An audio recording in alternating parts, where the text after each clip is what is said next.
Welcome to the Straight from the Source's Mouth podcast. Frank talk about sex and dating. Hello, Tamara here. Welcome to the show. Today's guest is LaShawn McCrary, a conscious relationship coach, intuitive guide, and author. And we'll be talking about helping couples and individuals get real, get aligned, and love better. Thanks for joining me, LaShawn. Thank you so much for having me, Tamara. How are you today? I am good. Awesome. Thank you very much. Yes, I think, and if you want to just get right started, for those that don't know or can't imagine, what is a conscious relationship coach versus like any other kind of coach? Well, I decided to use that term when I decided that I wanted to help people do more of the internal work, the spiritual work that many people may not already be doing in their lives. So as a conscious relationship coach, my whole focus is to first get people to go inside themselves, do their inner work, do their inner healing that needs to take place within themselves first, and then for them to take that newer version of themselves and to present that person inside their relationship. And when both people are going inside themselves, when both people are doing the work, then it allows them to really create a safe, vulnerable space where they can feel free to be themselves, whoever they are, whoever they choose to be in this world, and then make decisions about their relationship from that point. Yeah, that makes a lot of sense. And so you help them individually and then as a couple. So do you work with them separately, or this is just if you're working with individuals, you would start there? Well, when I'm working with individuals, it just depends on what their particular needs are. So everyone that comes to me does not necessarily need help with their relationships, although many times that is a part of it, but that's not the entirety of it. So for individuals, it's whatever work they need to do in order to be their greatest and highest self. And of course, if there's a couple, yes, it's always them doing the inner work, but we're working on it together.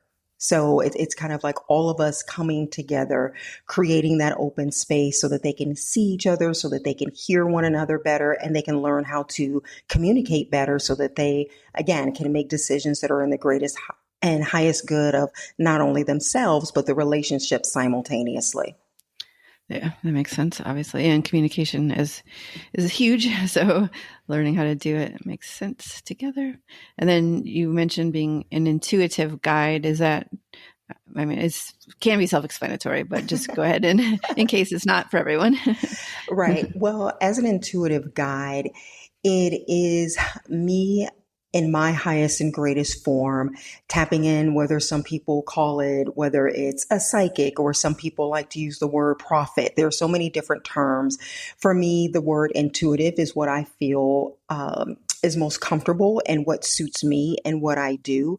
And it really is just having this great, wonderful relationship with the source that I call God, source, universe, this all-encompassing, loving being that I believe resides within each and every person. And so I tap into that and I share this information with people.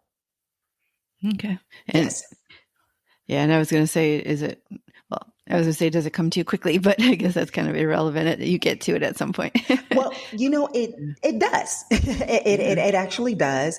I usually have people schedule appointments with me so that I can take time to really sit and take notes and, really tune in and hear. But I also can just have someone, walk up to me on the street, and we start a conversation and then all of a sudden something will just come forth. So I'm just open to using my gifts, however my gifts surface and whenever they surface. Okay. And I do see, how do you know if your relationship is truly aligned? If you are working with couples or for people listening, how can they know if it's the one they're in they are truly aligned or not? How do you determine? Well, one of the things that they need to do, because it's not up to me to decide whether or not two people are aligned, it's up for them or up to them. And they can always tell because they can feel what's going on. Now, sometimes you may just be a little off course, but when you look at your overall relationship, do you just have areas where you're just simply compatible, which is good? Like, for example, two people can decide we both love sports. We're both foodies. We both enjoy the same types of movies and music. So those are areas where those two individuals can be very compatible. However, if the trajectory of your lives is going in different directions because you have completely different belief systems about the way a relationship should operate, maybe your own religious or spiritual beliefs, maybe your political beliefs. So there are other things that are very important in our lives. And if you find out that you're going in two completely different directions, then that relationship isn't in alignment, even if you have all these other areas of compatibility. So they really have to look at their relationship holistically. Yeah, I definitely agree. Like core values, having those shared values are more important than, because I just discovered recently that like we have we share the core values, but the little stuff is what's different. And it's so little, it doesn't really matter, but there's a lot of little differences. Would you say that's still fine? Like literally, like I prefer blinds closed. He prefers them open, like small, like that small. You know, Right. he likes to eat standing up. I like to eat sitting down. And like he'll stand and I'm sitting. I'm like wishing he would come. You know, like little stuff. No, and that's hilarious because I actually will eat standing up many times, especially if I'm by myself. I will not go over to the table. That was a pet peeve that my mother had with me many, many years ago. I don't even know where I got that from. It's just something that I like to do. So it's just like, well, I'm ready to eat. The food's here. Why go have a seat? Why move? But to answer your question, those things fall under the category of pet peeves. It's something that's very small. They're not deal breakers. They're just simply preferences. And if we allow ourselves to just say, hey, I like it this way. They like it that way. When you're in a room, you could say, okay, I love the blinds open, so I'll open the blinds, but he prefers the blinds closed. So when he's in the room, he'll close the blinds. And if there can be mutual respect, then all of those little pet peeves don't matter. So those are smaller things, but it doesn't change the trajectory of your life, because if the rest of the relationship is really, really good, no, we're not going to break up the relationship just because, one person, again, over the blinds or over dishes or simple things like that. Now, I will say, when pet peeves seem to be becoming an issue, there probably is a much larger issue at hand. So one day, it's just like you guys are in a rhythm, you're opening the blinds, he's closing the blinds. And then one day it just becomes this really big, huge thing. It's not about the blinds. There's something else that's going on. And that's why it's really great for couples to learn how to communicate with each other, because anyone can have a really bad day.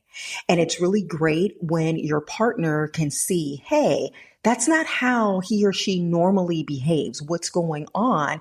And when to have that conversation, and how to interject so that they understand, hey, you're going off the deep end, but it's really not that serious. So what's going on with you? What is it that happened?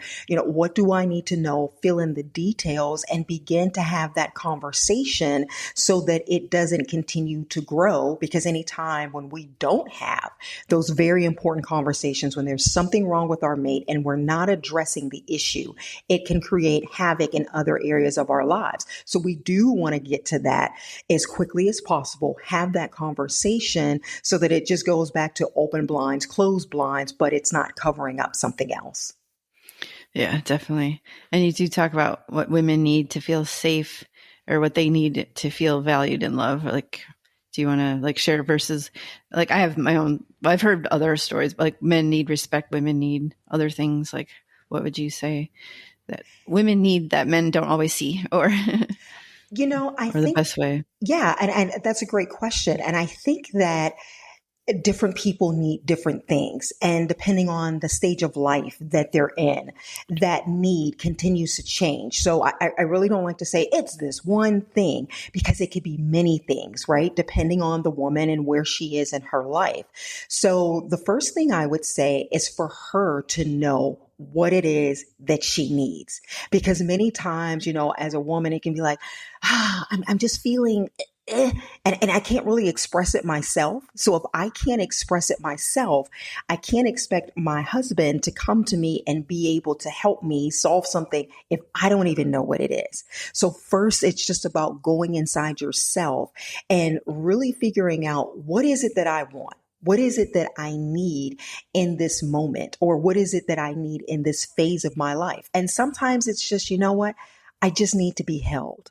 Sometimes it's, I need to hear that I'm beautiful. Sometimes it's, I need more help with the children. And so whatever that need is, having the confidence and the courage to be able to go to your partner and share that, and sharing in a way where you're just simply saying, this is what I need you to help me with, and not you never do the dishes or you never do this, and not creating an argument, and also not having an expectation that they should know. This is something, an area where a lot of couples get caught because they're like, well, we've been together. They should know. Well, maybe they should, but do you want to have that argument on top of it? Do you want to make it worse? Or do you want to simply come out and say, hey, this is something that I need for you or from you. Can I expect you to help me? Can I, will you show up for me in that way? And when you're willing to go inside and be soft and be gentle and have that conversation, it has a way of changing things, and it has a way of shifting things, because now they're seeing that you actually need the help. So again, for a woman, it's again, you relating with inside yourself. What is it that I need? What is it that I want? And does that answer your question? Yeah. And I just heard it that, because, Tony Robbins said this years ago, that women want to feel love or seen and heard and understood. And then men value respect like more than anything. But, obviously that's at the bottom of everything you're saying. Right. And, but I like that. But what's also interesting is that as things are shifting a little bit and more men are speaking up about wanting to be vulnerable and really wanting to develop themselves spiritually, guess what? Men want to be seen and heard too. Yeah. And part of being respected is being seen and being heard and being valued. So we have a lot of same core needs, but many times they're given a different title. So people see it as something completely different, but there are many core needs. And, even as a woman, being respected is very, very important for women. It's one thing that really makes me cringe is when I see anyone being disrespected, but even more so when I see women that do things that can be taken as them disrespecting themselves or disrespectful of women in general. So, that's again, a very important topic, and recognizing that we all want to be seen. We all want to be heard. We all want to be respected. And, men usually don't put love up there at the top, but they want to be loved too. That they want to feel safe. They want to have the ability to be vulnerable, but society hasn't always opened up the doors and given them a safe space to say that. So what do? They bury everything. Yeah. And along those lines, what does emotional vulnerability look like? What would you say for men? Like, what is it, or what needs to be there for them to be able to do that too? I believe that in order for a man to be vulnerable, he has to really trust the woman that he's being vulnerable with.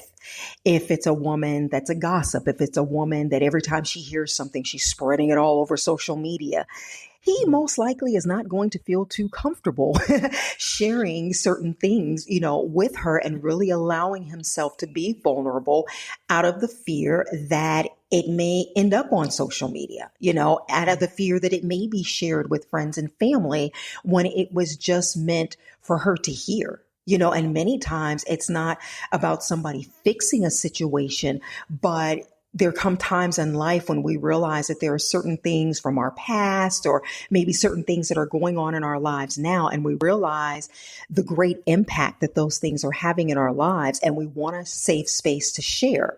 So if there's a man and he's coming to this point in his life and he's been in this relationship, this marriage for a while, he wants to know that he can share it and it's going to stay right there, that it's not going to be used against him at a later time.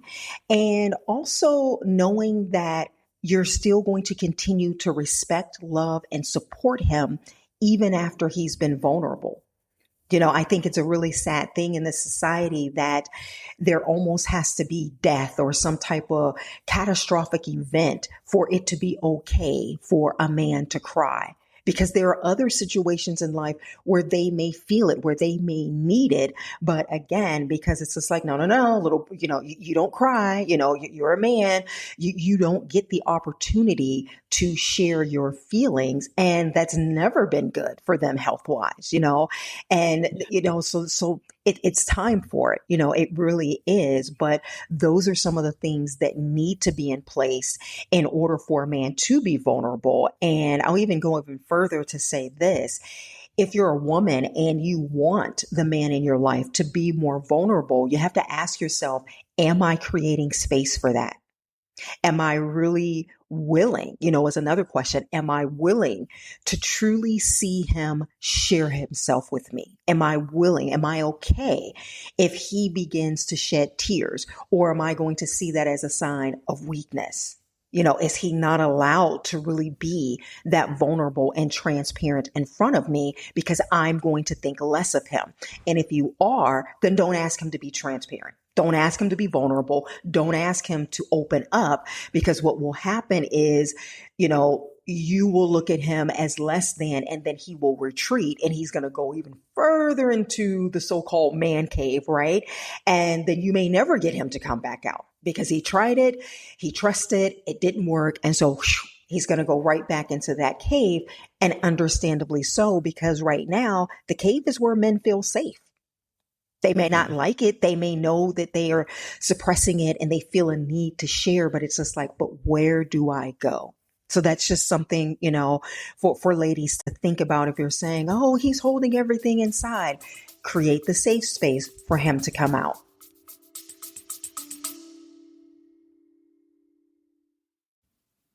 Hi, everyone. Sorry for the interruption. I just wanted to point out that there is a send us a text message at the very beginning of the description, and you can use that to send an anonymous question or comment. So I'd really appreciate it. All right. Thanks. Yeah, definitely. Sounds like a great idea. Yeah, I like that as an idea. Yeah. And since the third thing you mentioned, or we mentioned in the intro, was being an author, do you want to talk now about the book and the workbook that you have? Yes, we can do that. I wrote years ago a book titled I Am Not an Option, and it is a woman's guide to self-love and relationships. And this book came around in a time where I was really learning and hearing that when it came to the topic of relationships, that many women were lying to men and making it seem as if they were okay with being friends with benefits or just not having a title. And no, I don't want to get married. I don't need this. I don't need that. But that wasn't their truth. And this is, pretty much how that book came about, with talking to women and saying, we need to be honest with ourselves. Before we can be honest with anybody else, we need to be honest with ourselves, and we need to own our truth, whatever it is. If you want to be married, then you want to be married. Now, I'm not saying go out on a date with someone for the first time and just like, do you want to be married? How soon do you want to be? We're not talking about moving in a space of desperation, but it is important for women to understand that they need to know what it is that they want, what it is that they stand for, and be okay with setting those boundaries. I remember talking to a young lady and she said to me, I'm listening to you and it resonates with me. And I feel like I need to do that. She said, but my problem is if I mention to a man that, I'm even thinking about, a serious relationship or that I'd like to be married one day, then I'm kind of met with this negativity. And I said, oh, that's good. And she said, well, what do you mean? I said, because he's telling you it's not him. Let go. Why are you afraid to release someone who isn't in your life anyway? And this is the realization that a lot of women need to have. If he doesn't want what you want, that's not your person, and it's okay. Rejoice in that. Be happy.